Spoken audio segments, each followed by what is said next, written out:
even slow down with when we say about the leadership. When you've got high-end leadership, it gives you a chance to really develop those young guys even better. Coming in last year, it seemed like a lot of the depth, starters too deep was kind of decided. With that being different this year, does that change how you guys evaluate in spring? No, I don't think it changes how we evaluate. I mean, the great thing about it is you want to be able to push even those guys that are returning. So the Malik Vans and the Jabaris of the world. I mean, you got to try to create the competition and be able to evaluate them. I think that it is different. Each and every year is different. I think this spring, we've got to do a really, really good job at giving them equal opportunities, especially at the quarterback position, to be evaluated. And so how we go about the spring could be a little bit different. How we go about even, do you have a spring game? Do you have a spring scrimmage, which is on the 9th? Yeah, it's all about, hey, what are those in particular positions we need to really evaluate, really develop, and then we've got to cater towards those things.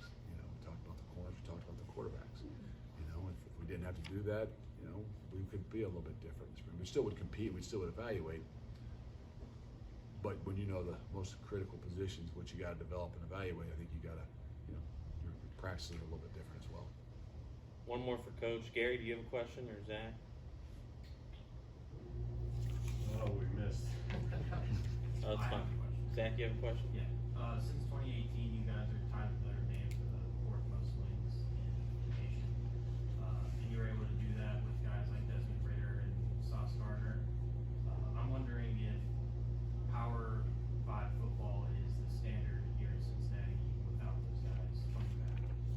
Yeah, we talked to obviously things are going to be different, but our expectations are going to be no different, and how you go about them is going to be different. To think that we're going to be exactly the same offense without Desmond Ritter, we'd be crazy, but we expect the same results. And are we going to be exactly the same defensively without Kobe and Ahmad and Majay? No, but we expect the same results. And if you're really good, you say, well, how do you become better? Well, what do you mean? How are you going to be a better offense without Desmond Ritter? Well, might not be the same, or the same philosophies or whatever, but we're going to be a little bit different, and we got to find ways to be better.